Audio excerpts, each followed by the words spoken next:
já introduzir a palavra dessa manhã, abra sua Bíblia, por favor, ou volte ela para o livro de Juízes, no capítulo de número 2. O livro de Juízes está bem no comecinho da Bíblia. Então você tem lá o Pentateuco, Gênesis, Êxodo, Levítico, Números, Deuteronômio, Josué, Juízes. 7º livro da Bíblia, livro de Juízes, capítulo de número 2. Nós vamos ler. Mas como a Isabela já disse, hoje é o Dia das Mães. Parabéns, mães. Parabéns. Parabéns a todas as mães. Parabéns para minha mãe também, Sônia, que não está aqui hoje, mas acho que é a mãe mais especial do mundo. É interessante, todo mundo pensa dessa maneira, né? Todo mundo olha a sua mãe com os seus olhos, né? Me lembro da minha mãe, uma pessoa muito equilibrada, muito presente, muito centrada. Mas o que eu mais lembro dela é quando eu estava na 6ª série na escola. Os meus filhos estão aqui, mas eu nunca fui um bom aluno. Quer dizer, eu me esforçava bastante para ser um bom aluno. Sorte que eles não puxaram o pai nesse ponto. Mas eu estava na 6ª série e pela primeira vez da minha vida eu fiquei de recuperação. E eu não sabia o que era ficar de recuperação. Não sei se ainda tem professor de recuperação nos dias de hoje? Tem? É contínua? Então você tinha que ficar estudando no final do ano, e aí você fazia uma prova em janeiro, para não repetir de ano. E eu vi assim que meu pai olhou para mim e falou: nossa, você vai ficar de recuperação mais um ano pagando escola? E a minha mãe chegou e falou: eu vou te ajudar. Eu vou te ajudar. Eu não era muito bom de português, ela sentou comigo, perdeu as férias dela comigo, estudando português. Eu fui lá na prova e passei de ano. Isso eu não esqueço da minha mãe. Porque ela sempre teve uma palavra que é interessante. Ontem, a minha mãe conseguiu dizer uma palavra simples, mas tão simples que mexeu comigo. Ela falou assim para minha avó ainda é viva. E hoje, Dia das Mães, ela falou assim: mãe, você não queria ir no cemitério ver sua mãe e levar uma flor para ela? Eu sei que às vezes é uma coisa, quem sabe fúnebre, quem sabe uma coisa não muito interessante, mas a disposição de alguém pegar a sua mãe de 90 anos e simplesmente ir no cemitério e levar uma florzinha para a mãe dela, aquilo me mostra o que é o amor de mãe, o que é o interesse da mãe. Eu acho que o amor da mãe é o amor mais parecido com o amor de Jesus, né? Se você pensar nos amores que nós vivemos, o amor de mãe é mais próximo. Mas nós não vamos falar de mãe hoje. Nós vamos falar de algo muito parecido, que é a família. E ontem eu estava conversando com a Gabriela e o João Pedro sobre a família deles. Perguntei para a Gabriela e para o João Pedro: quantos filhos vocês querem ter? Então eu tenho um casal de filhos. A Gabriela tem 11 anos, o João Pedro tem 6 anos. E a Gabriela falou: ó, pai, eu quero ter 2 filhos. O João Pedro falou: pai, eu quero ter 4. Não, 4 não, 3. 3? 3. Aí eu fiquei pensando na minha árvore genealógica. Vi lá meu pai, Oswaldo, minha mãe, Sônia, os 4 filhos, Guilherme, Henrique, Luciana, Mariana. Olhei lá meus 2 filhinhos, Gabriela, João Pedro, e fiquei pensando em 5 frutinhas aí embaixo. Quem sabe quem já é avô já observa isso com mais facilidade. Eu observei ontem pela primeira vez, fiquei pensando em 5 netos.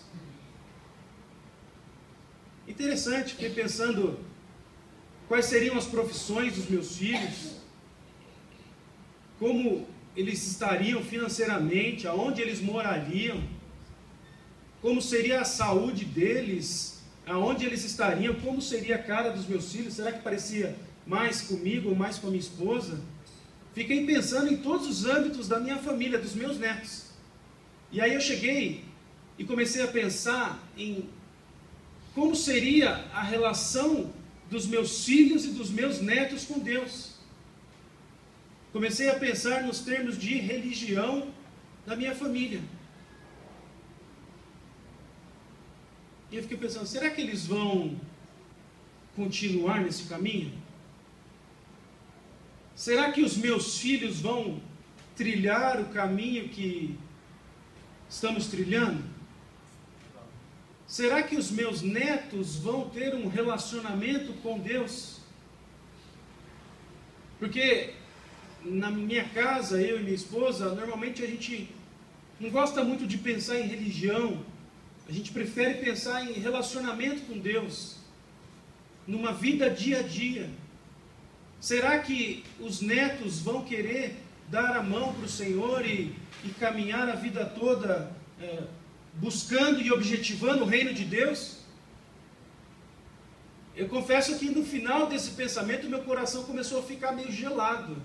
Eu comecei a ficar receoso, porque é uma coisa que nós não temos controle. Quem tem filhos mais velhos do que os meus, quem sabe pode perceber isso de uma maneira mais clara. Às vezes nós incentivamos, nós motivamos, nós direcionamos, mas uma regra clara desse mundo é que as pessoas fazem as suas próprias escolhas. Isso não foge dos meus filhos. Eles vão fazer as próprias escolhas deles. E aí, pensando nos termos das escolhas dos nossos filhos, eu me lembrei, pastor, de uma palavra que foi pregada, acho que uns 15 anos, lá no nosso galpão lá embaixo. Não sei se foi pelo senhor, se foi pela pastora Maria, se foi pelo Sani, que na época compartilhava com a gente, que ele trouxe 3 cadeiras para cima do púlpito.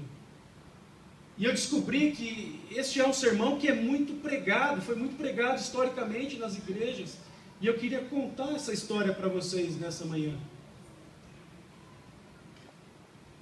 O tema dessa mensagem é pais sem compromissos, filhos em crise.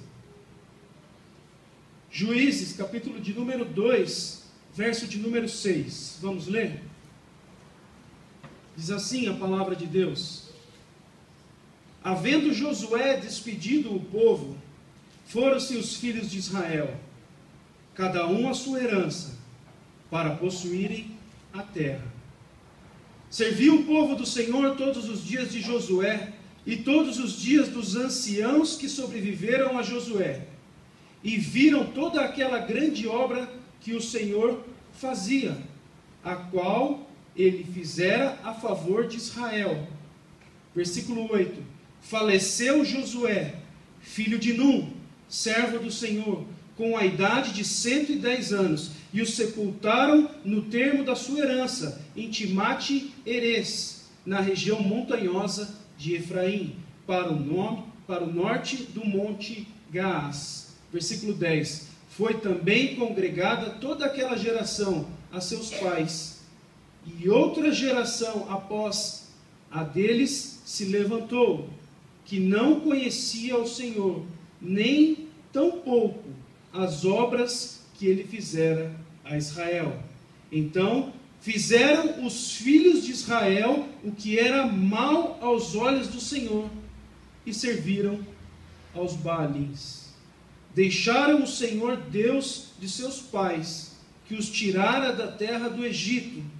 Foram-se após outros deuses, dentre os deuses das gentes que haviam ao redor deles, e o adoraram.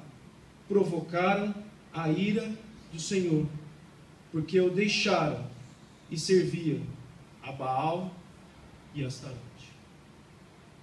Interessante. Quando eu pensava nos meus filhos, eu pensei neles não servindo a Deus. E eu falei, meu Deus, será que é algo, esse receio é algo factível, é algo palpável, é algo histórico? E quando nós lemos essa passagem de Juízes, nós vemos exatamente isso. Essa passagem está falando de um homem chamado Josué. Todos aqui sabem quem foi Josué? Josué, ele entra na história de Israel num momento interessantíssimo. É um momento em que o povo está saindo da escravidão do Egito. Os hebreus foram escravos por quantos anos no Egito? Quantos? 400 anos. Por 400 anos eles foram escravos no Egito. E eles tinham uma promessa que tinha sido dada por Abraão. E nessa promessa Deus daria uma terra para eles. Essa terra se chamava Canaã. Então Deus fez uma promessa para Abraão: sai da sua casa, da sua parentela, que eu te darei uma terra prometida. Eles saíram e eles foram buscar a terra prometida. No meio do caminho, eles ficaram 400 anos escravos no Egito. E durante essa escravidão, Deus levantou um homem chamado Moisés, que tirou o povo do Egito. O povo estava saindo do Egito e indo para Canaã. Ficaram quantos anos no deserto? 40 anos no deserto. Então, depois de 400 anos de escravidão, 40 anos no deserto, o povo chega de frente à terra prometida. A terra que se chama Canaã. O sonho de todos os hebreus naquela época qual era? Conquistar a terra prometida. Uma promessa que tinha sido dada 700 anos atrás para Abraão. Então o povo estava de frente ao maior sonho da vida deles. Imagina você de frente a uma promessa que foi feita 700 anos atrás para o seu tataravô, para o seu bisavô, do seu avô, do seu pai. Existia uma ansiedade latente dentro de Israel. As pessoas estavam quase conquistando aquilo que eles tanto queriam. E neste momento tão importante para Israel, Deus levanta um homem chamado Josué. Falou: Josué, você vai ser o líder do povo. Passa esse rio aí que está na sua frente, vai para aquelas terras onde eu prometi para o meu povo. Vocês vão ser donos dessa terra. Vocês vão conquistar Canaã. E Josué cruzou o Rio Jordão. Não sei se você sabe, mas houve 2 momentos em que o povo de Deus cruzou lugares, rios e mares a pés secos. Foi o Mar Vermelho e o Rio Jordão. Então Josué passou com o povo no Rio Jordão e conquistou Canaã. Este é o contexto de vida de Josué. Mas quando nós lemos esse texto, nós vemos o que aconteceu com a descendência de Josué. É engraçado que a primeira música que nós cantamos aqui é a música de Josué. Josué foi um homem que disse o quê? Eu e minha casa serviremos a Deus, serviremos ao Senhor. Isso é de Josué. Quando ele disse isso? Ele disse isso quando eles já tinham conquistado Canaã. E era o momento da divisão das tribos. E ele chamou todos os líderes da tribo e falou assim: é o seguinte, vocês podem escolher quem vocês querem adorar, mas eu e minha casa serviremos ao Senhor. Josué, esse texto que nós lemos, é a primeira geração. Andou com Deus, estava com Deus e serviu a Deus todos os dias da vida dele. Veio uma outra geração depois de Josué, a segunda geração. E o texto que nós lemos diz que a segunda geração, depois de Josué, também serviu a Deus. E depois da segunda geração veio uma terceira geração. E essa terceira geração, depois do avô Josué e do pai, esta terceira geração não serviu ao Senhor. Interessante. Pensa um pouquinho na vida de Josué. Josué é um homem que viveu no Egito. Então, quando você vive no Egito, você viu as 10 pragas. Você viu o mover de Deus. Você estava participando do dia em que o anjo do Senhor passou ali e você viu um mover sobrenatural. Você viu a água se transformar em sangue. Você viu aquela nuvem de gafanhotos. Você viu as rãs. Você viu as pestes. Você viu com os seus olhos. Você participou da obra de Deus. Josué, ele viu um mar se abrir. Não só um mar, mas um mar e um rio. Josué era um homem que comia do maná. Então ele acordava com fome, não sabia o que comer, ele via a providência de Deus todos os dias, com o maná, que era o alimento espiritual. Josué, quando ele estava com calor no meio do deserto, ele olhava para o céu e ele via que Deus mandava uma nuvem. Essa nuvem era para que eles não morressem de calor. E quando eles estavam à noite, quando Josué estava com frio, ele via uma coluna de fogo que Deus mandava para eles não morrerem de frio. Pensa no que é a sua vida hoje. E pensa no que é a vida de Josué, o que foi a vida de Josué. Não é diferente? Em alguns termos são semelhantes, mas Josué, ele vive numa geração que tem um relacionamento particular com Deus. Ele é uma geração que tem contato direto com Deus. Ele faz parte de um grupo de pessoas que via Deus no seu e que vê a Deus no seu dia a dia. E a segunda geração? Pessoal que está aqui, pessoal que está sentado nessa segunda cadeira, são os filhos de Josué. Deve ser muito legal ser filho de um pai assim. Pai, conta aquela história assim. Pai, conta aquela história assim. Pai, conta aquela outra história assim. Esses dias eu estava conversando com o pai do José Luiz, seu José Gonçalves. Ele estava me contando as histórias de como ele era vendedor há 50 anos atrás. E quem é vendedor gosta de ouvir as histórias de outros vendedores. E eu sou um vendedor.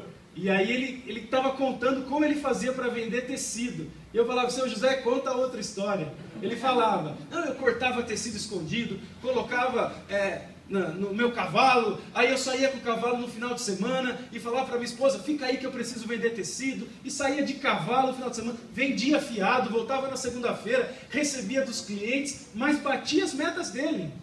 E eu adorava ouvir as histórias dele, porque as histórias dele falavam muito comigo. E quando Josué, imagina Josué sentado na cama contando as suas histórias para os seus filhos. Ele falava, filho, um dia a gente estava morrendo de sede, tinha 1 milhão de pessoas gritando, estamos com sede, estamos com sede, estamos com sede, estamos com sede. E aí Moisés, aquele cara que vocês conheceram, era o nosso líder, ele ficou bravo com todo mundo, mas Deus é um Deus fiel, vocês não acreditam. Ele pegou a vara, tocou na pedra e começou a sair água da pedra. Aí os filhos, pai, legal, conta aquela lá do pessoal que morreu no meio do Mar Vermelho.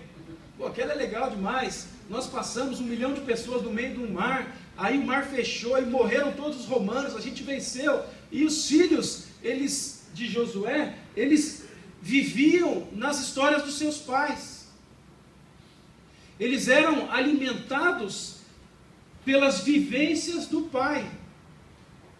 Então o pai viveu e o filho escutou.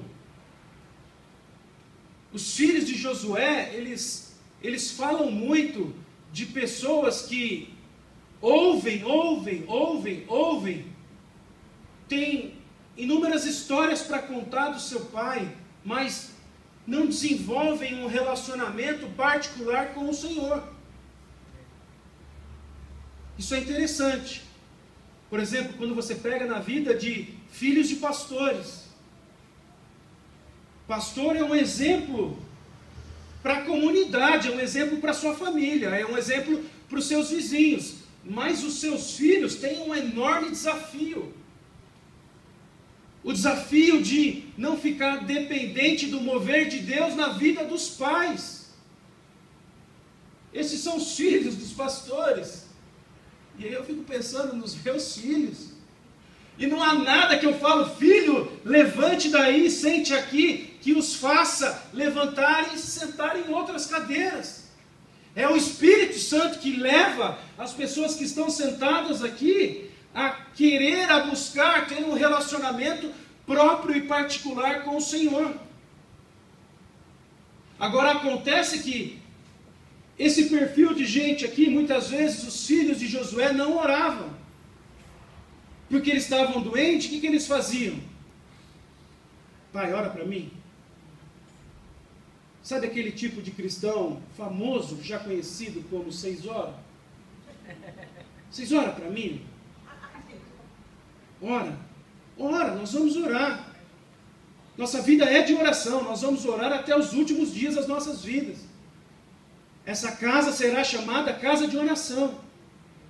Nós vamos orar sempre por vocês, por nós, mas o que não pode é nós fazermos parte de uma geração que depende de oração de outras pessoas, que depende do mover de Deus que vem através da vida de outras pessoas, porque essas pessoas aqui, irmãos, elas morrem.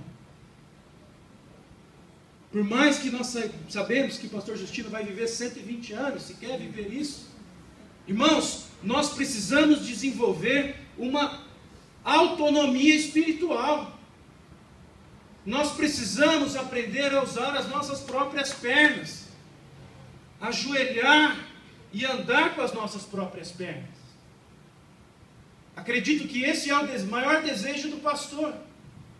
Ter uma igreja que não depende da figura dele, de que evolui e cresce e leva o reino de Deus. E que quando ele for para a glória, a igreja continua, porque a igreja não é dele. A igreja é do Senhor Jesus Cristo. E a igreja está alicerçada em Jesus, não está alicerçada numa pessoa. Amém. E aí vem uma terceira geração, que são os netos de Josué.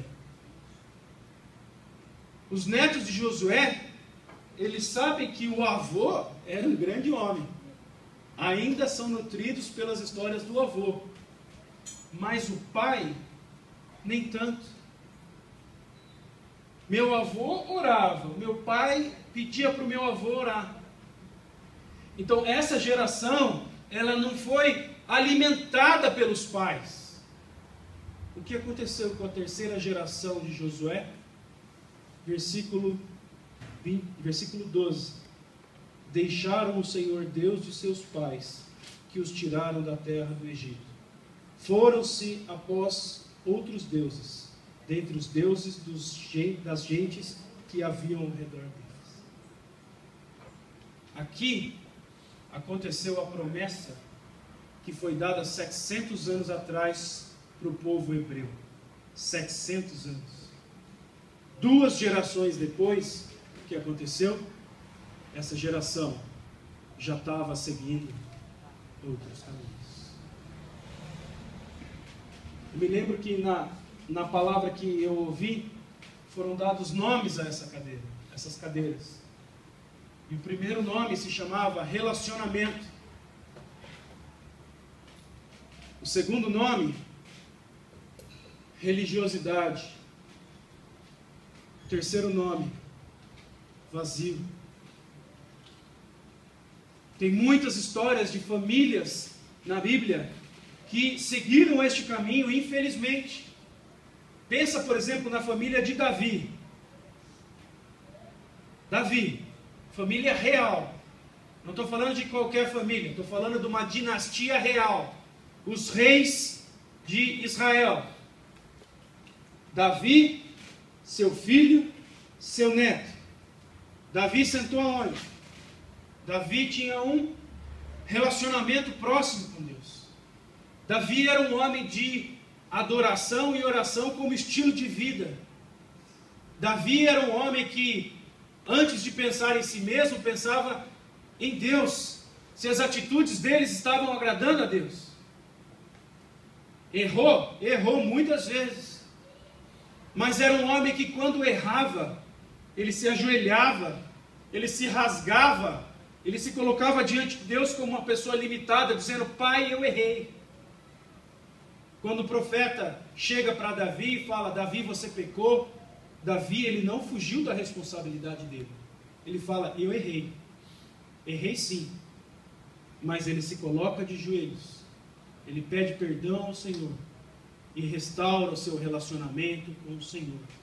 As pessoas que têm um relacionamento com o Senhor, que estão sentadas, que estão buscando uma vida de que se pergunta o que Deus quer que eu faça nessa situação, pessoas que buscam um relacionamento íntimo com o Senhor, pessoas que estão dispostas a sacrificar a vontade, a sua vontade e fazer a vontade de Deus nas suas vidas, também erram. Acho que se eu perguntar para o pastor, o senhor erra também? Tenho certeza que ele vai dizer, eu também erro. Mas eu acredito que poucas pessoas aqui têm a frustração do erro como tem o pastor. Porque sabe que não deveria errar, mas errou. E fica se martirizando, eu não deveria errar. Eu não queria errar, mas eu errei. Essa coerência de vida que é a coerência de quem tem um relacionamento com Deus. De que não quer errar, mas é humano e erra. E quando erra, tem a coerência de se prostrar e pedir, Senhor, misericórdia da minha vida, porque eu não sou perfeito. Quem é o filho de Davi? Quem foi o filho de Davi, rei de Israel? Salomão. Salomão começou a ser o rei de Israel, quem sabe no momento mais propício de Israel. Riqueza. Quando Deus chega para Salomão e fala assim, Salomão, o que você quer para ser rei? O que ele falou? Sabedoria. Começou bem esse Salomão. Começou muito bem o Salomão. Esse período existia muita riqueza em Israel. A Bíblia conta que no período de Salomão, a prata, esse objeto tão valioso, ele era encontrado em Jerusalém igual pedra. Então imagina a riqueza do povo de Israel, de Jerusalém. A Bíblia fala que o templo de Jerusalém era uma das grandes obras do mundo. Reis de outras nações vinham visitar o templo de Jerusalém e ver a imponência daquilo que Salomão tinha construído. Por quê? Porque ele tinha sabedoria. Só que essas coisas começaram a entrar no coração de Salomão. E Deus tinha falado assim com os reis de Israel: não acumulem 3 coisas. O que era? Ouro, cavalo e mulheres. Então Deus tinha ordenado para os reis: não juntem riquezas, não juntem mulheres, nem exércitos. Quantas mulheres teve Salomão? 1000. Eu nunca vou esquecer do pastor Jonas quando ele fala 1000 mulheres. Imagine 1000 sogras. Pastor Jonas, essa palavra ficou guardada dentro de mim. Imagine 1000 mulheres.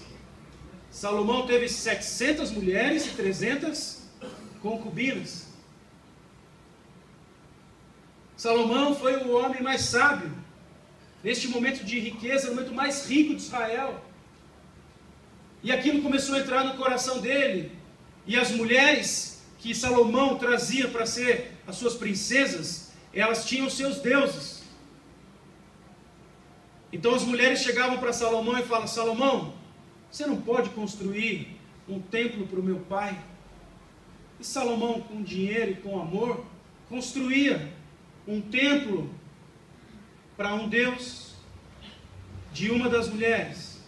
Um templo para outro deus de outras mulheres. E a Bíblia fala em 1 Reis, capítulo de número 11, que no momento em que Salomão vai morrer, nunca Jerusalém passou por um período de tanta idolatria. Começou muito bem, pedindo sabedoria. Terminou com um momento de maior idolatria dentro de Israel. Quem foi o filho de Salomão? Não sei se você conhece, um homem chamado Roboão. Alguém aqui já ouviu falar de Roboão? Roboão escreveu o nome dele na história. A tribo de Israel sempre andou todo mundo junto, igual família. 12 tribos, todos caminhando junto, 13, sempre juntos, no Egito no sofrimento, no deserto no sofrimento, em Canaã no momento prometido, com Salomão no momento maravilhoso, com Davi em suas conquistas, chegou um momento da história de Israel em que a unidade de Israel foi quebrada e as tribos foram divididas. Este momento entra no ar um homem chamado Roboão. Roboão, ele era o rei de Israel quando Israel dividiu as suas tribos. Davi, relacionamento. Salomão, um homem religioso. Roboão, um homem vazio. O vazio de vida de Roboão era tão grande, a falta de valores, a falta de referência, a falta de estrutura da vida de Roboão era tão grande, que esse homem conseguiu, além de destruir o coração dele, dividir as 12 tribos de Israel. A primeira coisa que esse homem chamado Roboão fez, quando ele assumiu o trono, foi ir para as tribos do norte. É como se o presidente do Brasil assumisse o Brasil e fosse lá para o norte conversar com os governadores e com os presidentes, para que ele fosse recebido como presidente. Então Roboão, ele foi para as tribos do norte. Chegou lá nas tribos do norte, ele falou: e aí pessoal, eu sou o Roboão, o novo rei de vocês. O pessoal falou: legal, nós vamos seguir você se você tirar o peso que o seu pai colocou sobre as nossas vidas. Aí Roboão chega para os anciãos, para os homens mais experientes e fala assim: pessoal, as tribos lá do norte estão falando que eles vão me seguir, eles vão respeitar as autoridades do rei, se nós tirarmos o peso do trabalho deles. O que nós devemos fazer? Os anciãos falam assim: olha, se você quiser conquistar o coração dessas pessoas, tira o peso. Aí Roboão chega para os amigos deles, que são as novas lideranças, os mais jovens, e fala assim: pessoal, esse pessoal do norte está me perguntando se eu tiro ou não o carga que está sobre eles. Os jovens falam assim: não tira. Porque se você for um pai bonzinho, eles vão, olha, sentar em cima de você, pisar em cima de você, eles não vão te obedecer. Sabe o que você deve fazer? Coloca mais peso em cima desse pessoal. E o Roboão falou: é isso aí, eu vou botar mais peso nesse pessoal. Chegou o pessoal e falou assim: ó, tribo do norte, quem manda aqui sou eu. Vocês vão trabalhar mais, os impostos são mais caros. Louco. Rebelião social. Roboão levantou 180 mil homens de um exército para tentar conter a rebelião. Você acha que a rebelião no Paraná ali com os professores foi grande? Foram 180 mil homens do exército de Roboão invadindo as tribos do norte para conter a rebelião social que aquele homem criou. Não conseguiu conter. 10 tribos falaram: tchau, Roboão, nós não queremos você. Foram embora. Este homem que vivia um vazio existencial, não tinha relacionamento com Deus, conseguiu dividir as tribos de Israel. Quer ver outra família que a gente pode colocar aqui? Abraão. Onde que Abraão senta? Aqui. Pai da fé. Relacionamento com Deus. Deus chega para Abraão e fala assim: Abraão, sai da sua casa e da sua parentela. Estou indo sim. Seja feita a tua vontade. Quem está aqui sentado nessa cadeira pensa assim, ó: primeiro Deus, depois eu. Deus chega para Abraão e fala assim: Abraão, você gosta do seu filho? Amo, filho da minha promessa, Isaac. É o seguinte, você vai ter que entregar o seu filho para mim, você vai sacrificar o seu filho. Acredito que Abraão pensa assim: pai, a última coisa que eu queria nessa vida é entregar o meu filho. Todavia, seja feita a sua vontade. Quem senta nessa cadeira aqui de relacionamento com Deus, pergunta todos os dias: Senhor, o que o Senhor quer que eu faça? Como o Senhor quer que eu decida? Como o Senhor quer que eu ande? Como o Senhor quer que eu pense? Porque o que é importante não é o que eu quero, mas o que eu quero é fazer a tua vontade. Quem é o filho de Abraão? Isaac. Existiram 3 patriarcas. Eram 3 patriarcas bons. Não é assim, pastor? Eram 3 patriarcas bons. O primeiro era Abraão. Não é, pastor? A gente guarda também as músicas. Primeiro era Abraão, segundo Isaac, terceiro Jacó. 3 patriarcas. Qual foi o único patriarca que não teve o seu nome mudado por Deus? Isaac. Esse aqui se chamava Abrão. Sua esposa Sarai. Um dia Deus fez a diferença na vida deles. E o nome dele se tornou Abraão. E dessa aqui, Sara. Esse aqui se chamava Jacó. Um dia Deus fez a diferença na vida de Jacó. E o nome dele passou a ser Israel. Esse aqui nasceu Isaac. E morreu Isaac. Será que Deus fez a diferença na vida de Isaac? Porque quando Deus muda o nome de alguém, é porque Deus fez a diferença na vida das pessoas. E eu não sei se é loucura minha ou não, mas quando meu filho foi nascer, eu tive um sonho. E esse sonho me incomoda. Meu filho ia nascer, era véspera, já tínhamos decidido o nome dele, João Pedro. Um dia antes, eu sonhei. O nome dele é Jerônimo. O nome será Jerônimo. Aí eu pensei, Jerônimo do Amaral Gurgel Cruz. Nada contra o nome. Mas eu falei, eu não vou perguntar para a Isabela porque eu já sei a resposta. E guardei isso comigo, pastor. E esses dias Deus teve incomodado do nome Jerônimo. Não sei o que Deus quer por isso. Não sei se um dia... Bom, enfim. O que você sabe a mais da vida de Isaac? Deus era importante para esse homem? Era importante. Você sabe alguma história de grande importância que aconteceu com Isaac?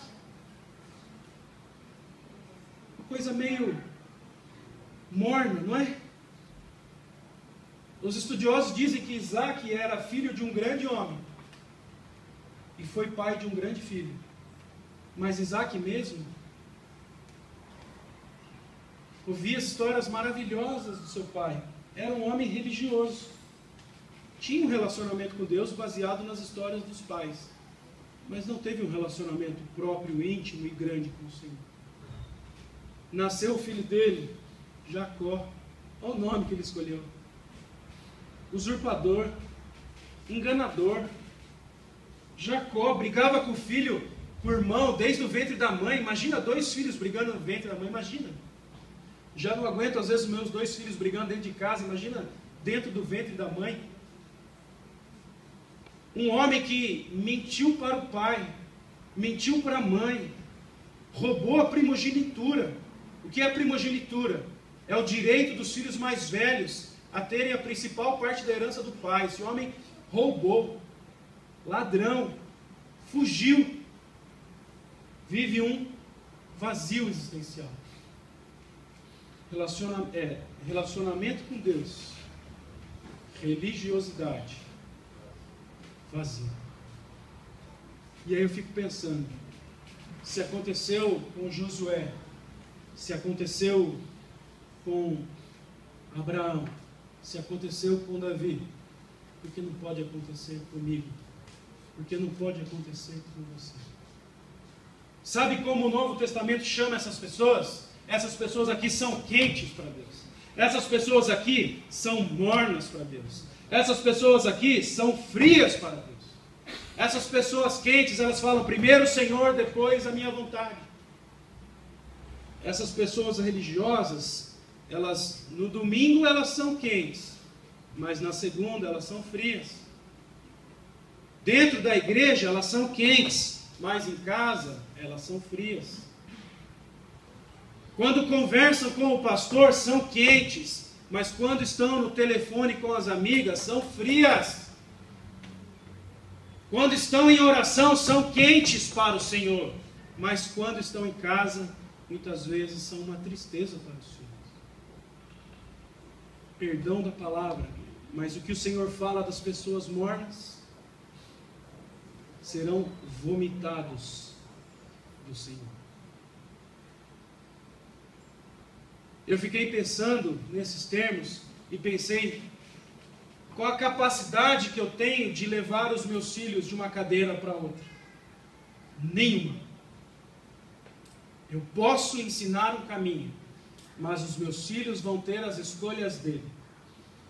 Mas uma coisa eu posso, uma coisa você pode, e nós devemos fazer, é ter um compromisso individual, um relacionamento próprio, tão sincero e verdadeiro com o Senhor, que quando os meus filhos precisarem decidir, eles não vão se amparar numa mornidão, numa frieza espiritual, para justificar o insucesso da vida deles. Não. Os meus filhos não vão se amparar na minha frieza espiritual, no meu baixo relacionamento com o Senhor, na minha vida dupla, na minha vida de mais ou menos, na minha vida de domingo eu sou, segunda eu não sou, para justificar uma vida infrutífera no relacionamento com o Senhor. Essa manhã, quando nós falamos de família, eu queria que você pensasse na sua família e na influência que os pais sem compromisso têm gerado nos seus filhos em crise.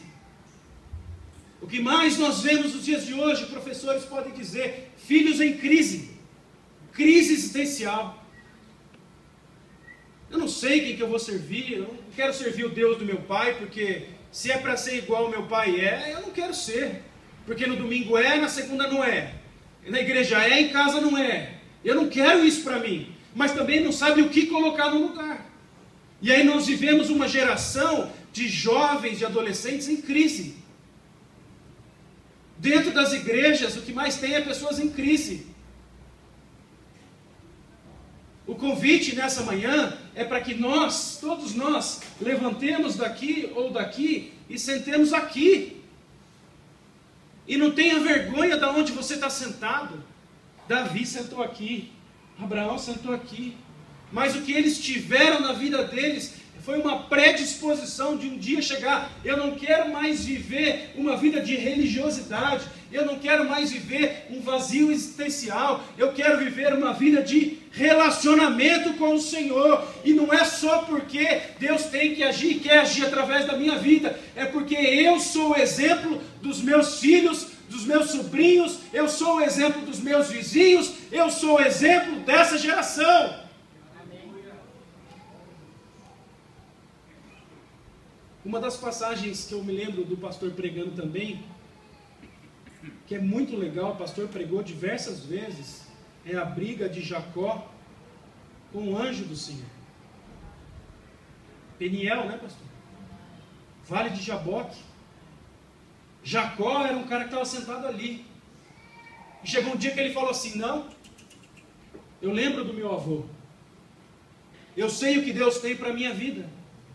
Eu sei o que Deus quer fazer através da minha vida. Então nesse dia no Vale de Jaboque, a Bíblia diz que Jacó brigou com o anjo do Senhor. Brigou com Deus e falou, eu não vou ficar sentado aqui. Eu estou cansado dessa vida que eu levo. E nesse dia, Deus mudou a vida de Jacó, que não se chamou mais Jacó, e passou a se chamar Israel. Que Deus nos ajude, pensando em família, o que pode acontecer com os nossos filhos, porque pais sem compromisso levam a filhos em crise. Que Deus nos ajude a sermos exemplos dos nossos pais, exemplos dos nossos filhos, exemplos dos nossos vizinhos. E eu quero orar com você que, como eu, se enxerga numa necessidade de buscar um compromisso maior, buscar um relacionamento maior. Você pode pedir para mim, para o irmão César, para o Tiago, pastor Eugênio, pastor Justino, orar para você quantas vezes você quiser. Nós vamos orar, vamos pedir a Deus em seu favor. Mas aprenda a andar com as suas próprias pernas. Aprenda a colocar os seus joelhos no chão e ter um relacionamento seu com o Senhor. Nós precisamos buscar esse relacionamento particular com o Senhor. Tentar frear essa vida que nós levamos de viver na religiosidade dos outros. Vamos escrever a nossa história.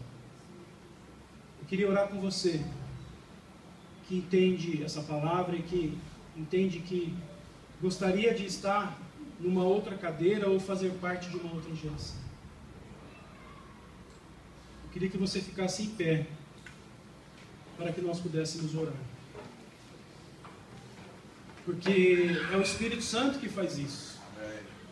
Não é um homem, não é nada, é o Espírito Santo que tem esse mover e nos tira da nossa zona de conforto. Irmãos, isso aqui é uma zona de conforto, essas cadeiras.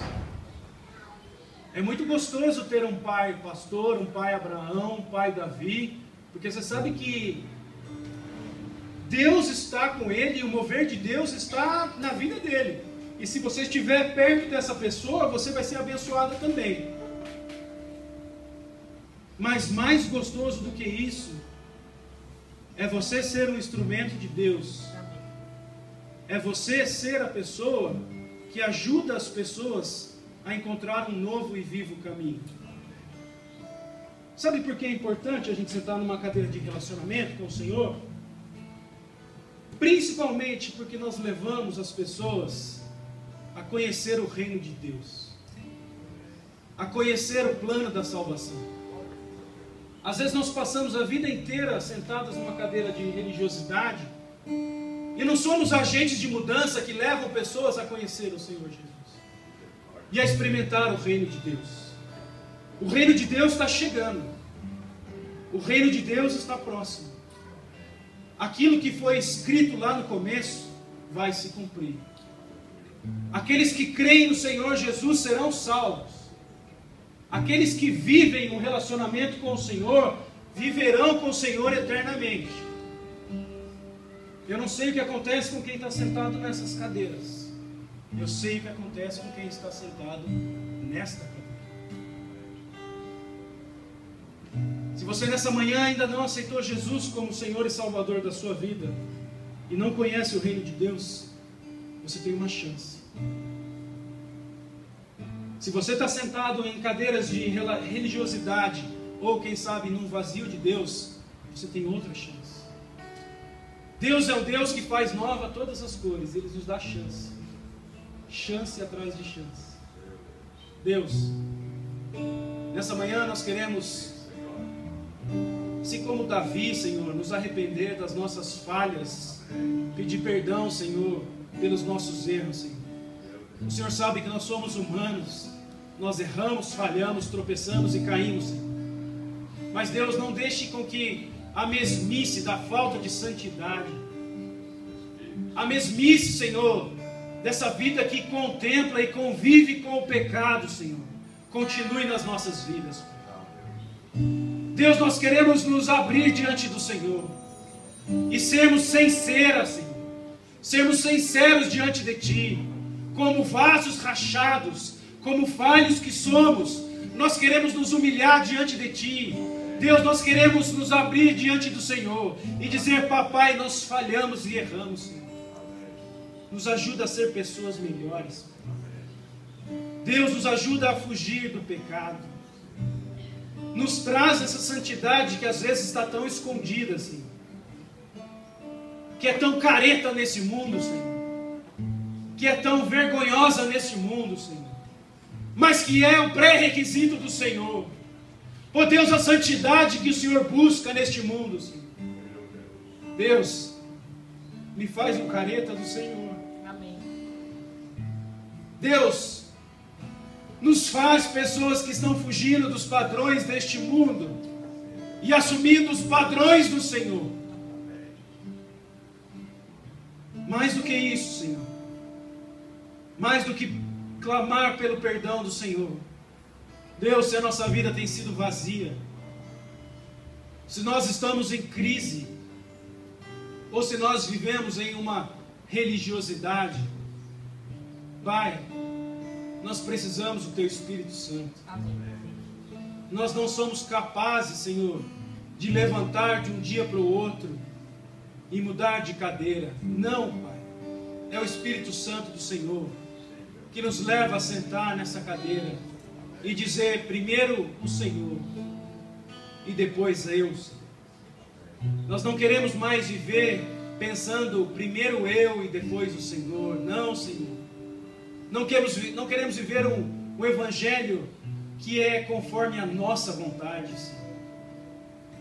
Não queremos viver uma vida de que primeiro eu, depois eu, depois eu, depois eu, e se sobrar um tempo o Senhor. Não, Senhor. Nós queremos viver um relacionamento íntimo e particular com o Senhor. Amém, Pai. A nossa vida de relacionamento com o Senhor. Escreve através de nós, Senhor, na nossa casa, Senhor, no nosso bairro, Senhor, na nossa cidade, Senhor, uma história através das nossas vidas. Amém. E essa história não tem como personagem principal a minha vida, não, Senhor. O personagem principal é o Senhor. Porque sentado nessa cadeira, eu fui crucificado com Cristo. E não sou eu mais quem vivo, mas Cristo vive em mim. Amém. E a vida que eu vivo hoje, eu vivo pela fé naquele que me amou e a si mesmo se entregou em favor da minha vida. Nos ajuda, Pai, com os nossos filhos. Oh Deus, João Pedro, a Gabriela, os 6 e 5 netos que o Senhor tem, Pai. Deus, que eu não seja, Pai, uma plataforma onde eles se amparam por uma vida vazia, Senhor. Não, Senhor. Mas que eles possam ter no pai ou no avô uma pessoa com um relacionamento que buscou uma vida de relacionamento com o Senhor. E que eles tenham exemplos a serem seguidos. Nos faz pessoas assim, para a honra e glória do Teu santo e bendito nome.